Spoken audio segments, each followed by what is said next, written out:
Praise the Lord and welcome to Hope Today by Diana Vasquez. I am Diana Vasquez. I'm your hostess, and I'm overjoyed to be speaking to you, to have this time with you. And, I'm blessed that you would take the time to listen to this video. If you haven't subscribed, please subscribe. Please consider subscribing. There's so much that I am going to talk to you about, so much that I want to share with you. And by the way, if you have any questions, things you would like me to talk about or to expound on, please put it down in the comment box. Please, feel free. I want this to be a dialogue between us. There's things you may not understand. Heck, there's a lot of things I still don't understand. But I want to talk to you today about something I have personally in my home. It's called the God tree. Okay? In 2006, I was in San Antonio. I just moved to San Antonio, by the way. I moved out of Connecticut. It was, if you never lived in Connecticut, for those of you who live in Tampa and you never lived outside of Tampa, Connecticut in the wintertime is cold and there is a lot of snow. And I grew up in New York City experiencing snow all my life. As a matter of fact, as a kid in the 70s, it would snow up to my calves. I had snow up to my knees in certain places, and I still had to go to school. We would have to walk down to the corner and get on that yellow school bus that would take me maybe 5 miles to go to the school, that I was going to. I'm talking about elementary school. I went to school in Astoria on Ditmars Boulevard. For those of you who are New Yorkers or Queens people, you probably know where Astoria is, and even Ditmars Boulevard. Anyhow, so moving from Connecticut to San Antonio, I was like, oh wow. It was like I hit a jackpot. Although I know it was the assignment of the Lord. He told me, he said he was sending me to San Antonio because he wanted to grow her up, the city of San Antonio. He wanted to develop her spiritually. He said he called San Antonio the city of love. Now, I had never heard him speak about a place like that. So I looked up before I moved there, San Antonio, and it's a place that's hot most of the time. It does cool off a little bit, but it's hot. In fact, my secretary, Evangelist Erica, had moved there 30 days before. She'd gotten a job and moved there 30 days before and was telling me how it was 100 degrees. I was like, oh my goodness, I'm getting out this cold. We couldn't wait.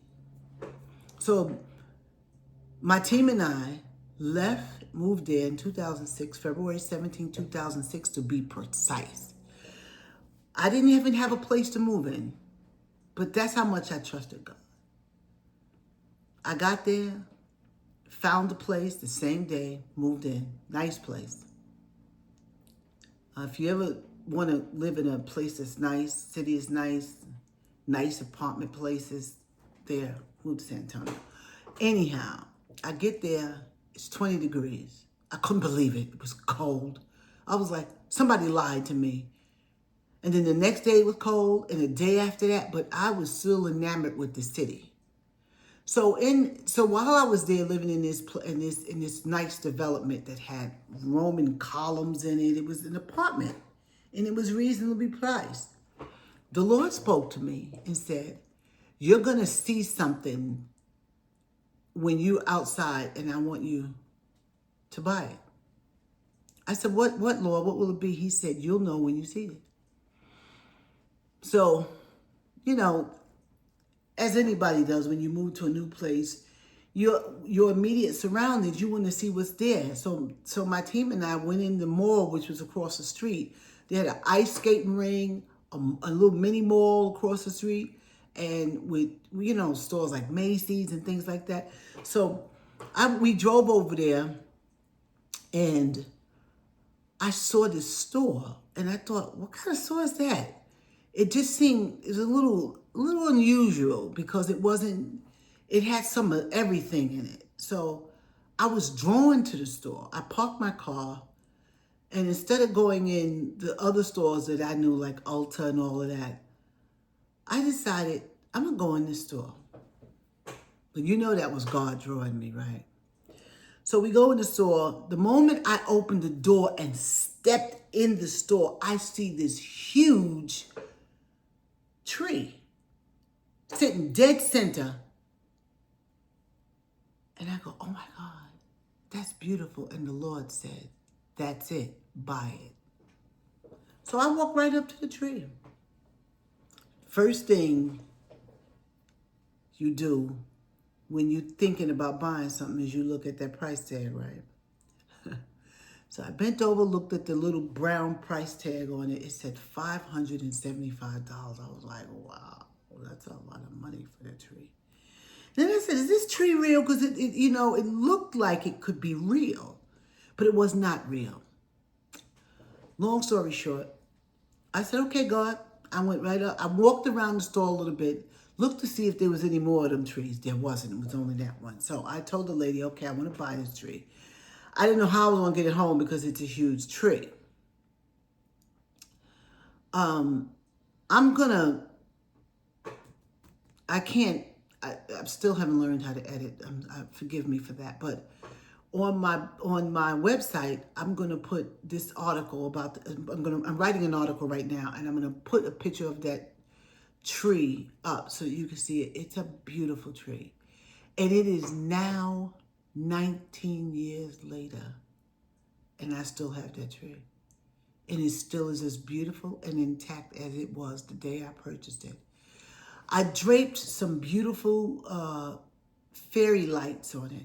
Small lights, it's just beautiful.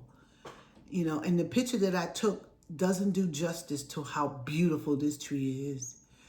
But this tree, I called it the God tree because God told me to buy it. I never asked him at that time, why did he want me to buy that tree? Because see, I have learned that if I don't ask God everything, he eventually will tell me why he did something or sent me somewhere or told me to buy something or whatever it is. So a lot of years went by. I just recently, in fact, it was just today I asked God why. But that tree to me represents, it's a physical representation of my relationship with God. And it's in my house. In fact, it's right in my bedroom. I'm in my room, by the way. When I sit here, I do this for my bedroom. And I'm in this big 3,500 square feet house, 3,600 square foot house. But I choose to do this here because it's just really calm in here. And this is a place where I pray a lot, spend a lot of time with God here in this room, mind you. So this tree is sitting here, and it probably is, I'm going to say this tree is 13 feet tall. So my ceilings are high because I still have room above that. But when I talk to God, I often look at that tree.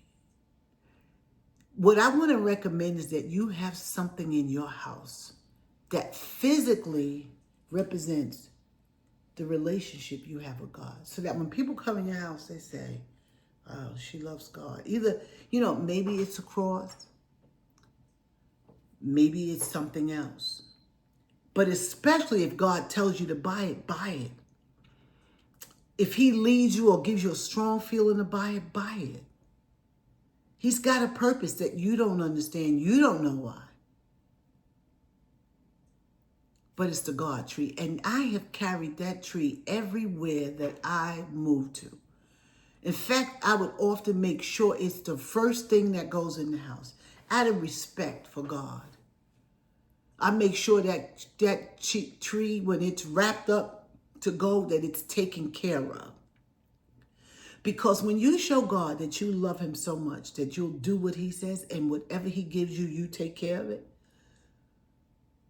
That's why when God sends people to me, he connects people for me to train, or whether he's raising up a new prophet or a person that he wants me to teach his word. I take care of that person.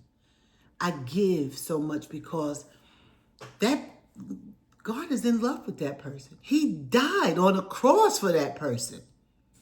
If you have children, don't disrespect your children. Don't be mean and harsh to your children.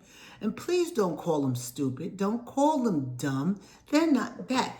They have been made, they have been created, they have been fashioned by God. And you don't know who these children are going to be. They're a blessing, they're a gift from God. See them that way. So this tree has gone with me through many places. It has moved with me from San Antonio to Maryland. When I moved to Annapolis, Maryland, the tree moved with me there. It was in my house. When I moved from Annapolis, Maryland to Springfield, Maryland, the tree moves with me there. It was in my house. I don't leave this tree in storage. I have a lot of storages, but I bring this tree into my home, into my house. That's where it's supposed to be. When I left Springfield, Maryland and moved to Tampa, Florida, everywhere it goes with me. God has used this tree for me and for my family in more ways than I know. I just don't know how. But there's a significance to why I have this tree in my house. And we have to be careful to let people know that we have to take the time to make sure people know that we have a relationship with the Lord, and that the Lord is special, that he's important to us. In the last video that is going to go up, that went up this morning actually, I talked about supernatural intelligence versus artificial intelligence, because you know artificial intelligence that's the thing now. It's trendy. And as time goes on, something else will come. But nothing will ever beat you, because you are the machine made by God. He created you, and only he knows what he hid inside of you, and only he can excavate it out. And when he tells you to buy something that represents him or whatever, to give somebody something, give. Give it to him. God's going to bless you tremendously for it. By the way, I want to ask you to pray for me. Pray for me. I have so much that I'm going to be talking about on here. And I am doing warfare. That's mostly what my assignment is. I'm a warfare strategist and a prophet of God. And I'm here to do what thus saith the Lord in the city of Tampa, in the surrounding regions, and everywhere God sends me. Also, just so you know, I go to the hotel. I actually go and spend the night in hotels. Just me, just to spend time with the Lord. I go there to pray and to hear from God, to hear what he wants to tell me, what he wants me to do. Sometimes he's telling me you're only going to stay somewhere a certain time and then you're going to move. I'm sending you to another city for this reason or that reason. If you can spend time alone with God, do so. I talked about in the last video how to go in your closet and just... I started off by saying doing it at night, because at night you can turn off all the lights. I want you to sit in the dark. No music, no nothing, no lights. Sit in there, and if you're anxious, if you're afraid, sit in there and talk to God about you're afraid. Tell him, God, take this fear from me. And rebuke that spirit of fear. Rebuke is corrected. Tell it to get out of your life. It needs to go. You have nothing to be afraid of. You know why? God has been taking care of you all this time. You've eaten, you got a roof over your head, your body gets well, you're fine. And if you're sick right now, you can be well. God put it in his word.